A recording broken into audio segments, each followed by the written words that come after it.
자, 이제 국제협약과의 관계 문제입니다. 일반적으로 우리 국제협약이죠. 자, 이 법률하고 우리 국제협약이죠. 내용이 서로 다를 때입니다. 자, 그때는 국제협약 효력이 우선됩니다.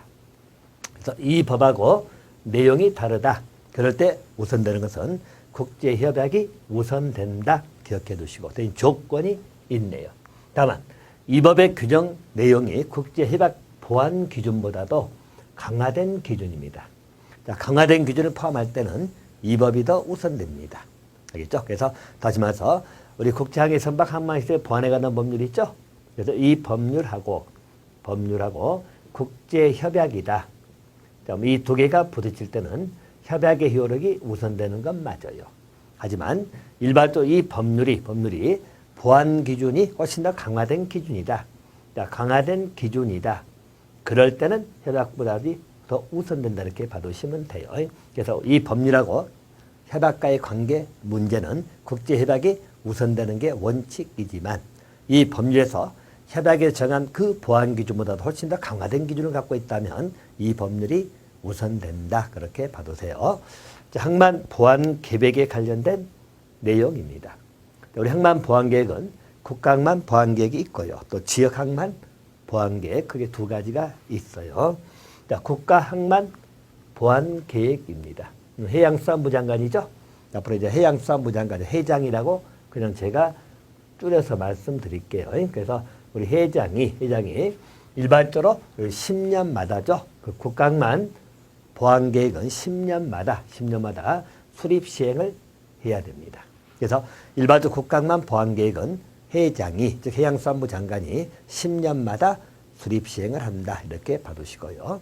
아울러서 그걸 하기 위해서는 우리 보안위원회 심의입니다. 국장의 선반 및 항만시설 보안위원회 그래서 우리 보안위원회 심의를 거쳐서 확정한다. 그래서 일반적 국가항만 보안계획은 회장이 보안위원회 심의를 거쳐서 10년마다 수립한다. 그렇게 기억해 두시면 되겠네요. 국가항만 보안계획에 포함될 사항들이 9가지가 나오는데요. 일단 여러분들 암기라기보다도 여기서 뭐 방침이라든지 중장기 정책 방향, 또 일반적인 교육훈련 계획, 또는 보안사건의 대비 대응 조치 등등이 이런 게 전부 다 포함되어야 된다 정도로만 가볍게 보시고요. 중요한 것은 바로 위에 일반적 국가항만 보안계획은 해양수산부 장관이 수립한다. 자, 우리 보안위원회 심의를 거쳐서 수립한다고 생각하시고 10년마다다 하나 기억해 두시면 되겠습니다. 자, 또 한 가지. 해양수산부 장관은 일반적 국가항만 보안계획이 수립이 됐죠. 자, 이럴 때는 우리 지방청장이라고 앞으로 부르는데, 자, 지방청장이라는 것은 관계 행정기관장 나오죠. 자, 또는 항만에 관한 업무를 관장하는 해수부 소속 기관장. 자, 그래서 이걸 합해가지고 일반적으로 지방청장이라고 합니다. 지방청장의 통보라고 나와 있죠. 그래서 일반적으로 국가항만 보안계획이 수립이 되면 해양수산부 장관은 지방청장에게 통보를 하여야 된다. 통보받은 그 지방청장 등은 우리 행정기관장이나 지방청장 나오죠. 자, 지방청장은 필요한 조치를 하여야 한다. 그렇게 봐두시면 되겠습니다. 자, 또 한 가지. 자, 5년 또 숫자를 기억해 놓으세요.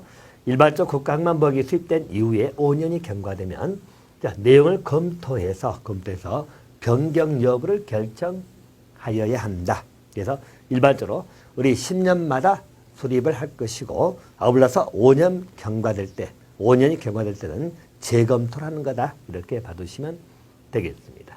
자, 다만 국내 보안 요건을 시급히 반영하는 긴급한 필요성이 나와 있죠.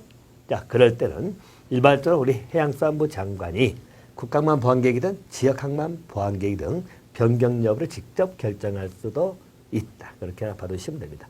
기본적으로 5년마다 재검토한다라고 봐두시면 되겠다. 자, 지역항만 보안계획은 우리 소속기관장이 있죠. 해양수산부 소속기관의 장들, 지방청장입니다. 자, 일반적으로 국방만 보안계획에 따른 관할구역이 나오잖아요. 그래서 그 관할구역 범위 내에서 자, 우리 지역항만 보안계획을 수립 시행한다 나와 있죠. 자, 그리고 마찬가지. 일반적으로 지역항만 보안계획은 해양수산부 장관의 승인사항이죠.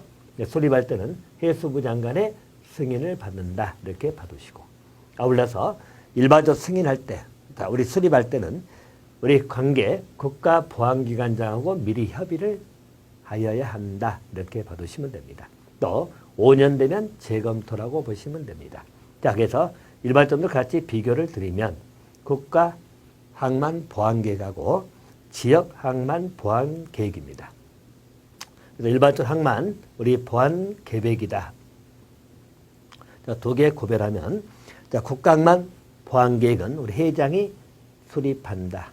그죠? 그리고 10년마다입니다. 10년마다. 지역은 지방청장이 수립한다고 나와 있고 수립 단위는 안 나와 있고요. 또 일반적으로 우리 국가항만보안계획은 회장이 수립할 때 우리 보안위원회 심의 거친다겠죠? 보안위원회 심의를 거칩니다. 그런데 지역항만보안계획은 국가보안기관장하고 협의 나옵니다. 그래서 여기는 우리 보안기관장, 우리 국가보안기관장, 우리 아까 봤죠? 국정원이든 우리 국방부든 관세청이든 경찰청, 해양경찰청 봤잖아요. 그래서 우선 협의를 합니다. 협의. 자, 그리고 둘 다 공통은 5년마다 재검토 이렇게 보시면 됩니다. 5년마다 다시 검토해서 일종의 변경 여부를 결정한다. 이건 똑같다고 생각하시면 됩니다. 자, 그래서 일반적 국가항만보안계획은 해양수산부 장관이 10년마다 수립 시행한다. 그때는 우리 보안위원회 심의를 거친다는 것을 받으시고 지역은 지방청장이 수립한다. 자, 그리고 우리는 국가보안기관장하고 협의한다는 것. 그래서 국가는 심의, 또 지역 보안계획은 기관장하고 협의 구별하시고 공통은 둘 다 5년마다 재검토한다는 거요. 하나 기억해 두시면 되겠습니다.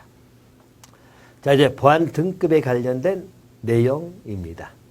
일반적으로 보안 등급의 설정 조정이 나오죠. 일단 보안 등급의 설정하는 것은 해양수산부 장관이 합니다. 자, 그리고 일반적으로 우리 설정된 보안 등급에 근거되는 사건 발생의 위험의 정도가 변경됐다. 그래서 당연히 보안 등급을 조정을 해야 되겠죠. 자, 보안 등급의 종류 세 가지가 나옵니다. 자, 보안 등급은 1등급, 또 2등급, 그리고 3등급이 나옵니다. 자, 등급 종류 잘 기억해 두시면 되겠고요. 자, 일단 포인트된 단어로 기억을 좀 해 두셔야 되는데요. 일반적으로 1등급입니다. 자, 1등급은 정상적인 운영 상황이죠. 그래서 정상적 상황이다. 이렇게 봐두시면 되겠고요. 또 일반적으로 그 보안 조치라고 하는 것이 최소한의 보안 조치다. 최소. 자, 이 단어로 기억해 두시면 되겠고요. 자, 2등급입니다. 2등급은 일반적 보안 사건이 일어날 가능성이 증대. 이는 가능성 증대 이 표현을 기억하시고 그래서 강화된 기준이 적용된다. 강화된 보안 조치가 유지되는 게 2등급입니다. 자, 보안 3등급은 그 가능성이 뚜렷하고 임박하다고 나와 있죠. 뚜렷하고 임박한 상태다. 그래서 최상의 보안 조치를 취해야 되는 것. 그래서 가능성이 뚜렷하거나 임박 이 단어하고요. 그리고 최상입니다. 최상. 자, 그래서 이 단어들만 기억하세요. 자, 1등급이라고 하는 것은 정상적 운영 상황이고 일상 최소한 나와 있죠. 최소한의 보안 조치가 유지되는 것. 2등급은 보안 사건이 일어날 가능성이 증대. 그리고 여기는 강화된 보안 조치가 이루어지는 것. 자, 3등급은 가능성이 뚜렷하거나 임박한 상황. 그리고 최상의 보안 조치가 이루어지는 게 3등급이다. 그래서 당연히 이렇게 갈수록 보안 등급이 높아지겠죠. 그래서 1등급, 2등급, 3등급이 있다. 그렇게 봐두시고요. 자, 개념은 꼭 잡아놓으세요. 자, 등급의 통보입니다. 자, 해양수산부 장관은 보안 등급을 바로 우리 소유자죠. 항해 선박 소유자 또는 항만시설 소유자에게 즉시 통보를 해줍니다. 통보해준다. 그렇게 봐두시고요. 통보받은 소유자는 총갈 보안 책임자, 또 선박 보안 책임자, 항만시설 보안 책임자, 한마디로 보안 책임자 등입니다. 자, 이 보안 등급을 우리 선박 항만시설에 반영하도록 하여야 한다. 그렇게 나와 있죠. 그래서 보안 등급의 통보입니다. 자, 이제 책임자 등의 용어 정의가 나오네요. 용어 정의인데 일반적으로 우리 총괄 보안 책임자가 있고 선박 보안 책임자. 자, 그리고 우리 항만시설 보안 책임자가 있겠죠? 항만시설 보안 책임자입니다. 보안 책임자는 이 세 가지를 말합니다.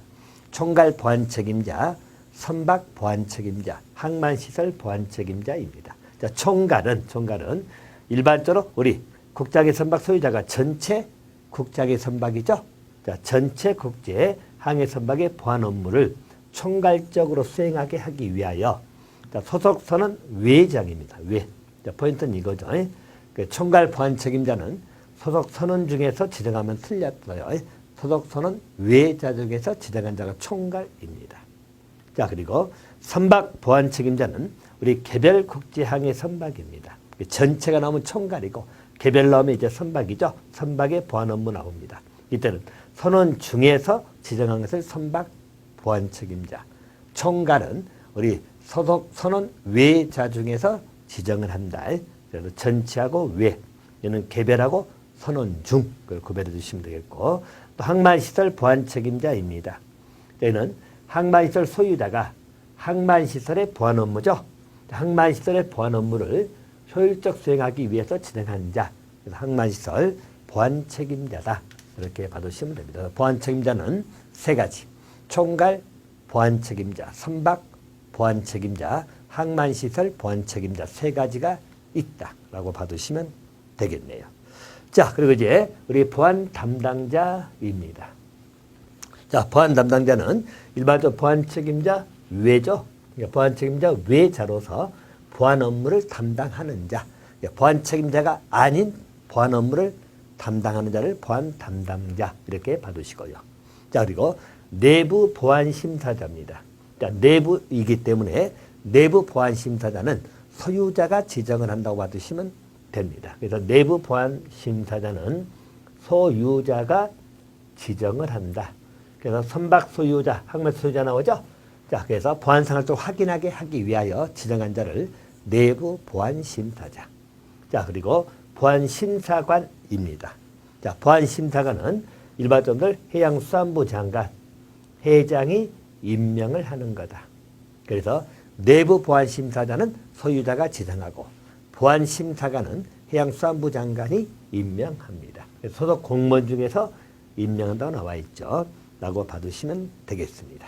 자, 업무는 일단 넘어가셔도 될 것 같고요.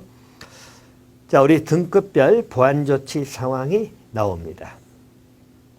일반적으로 국제항해 선박 소유자가 준수되는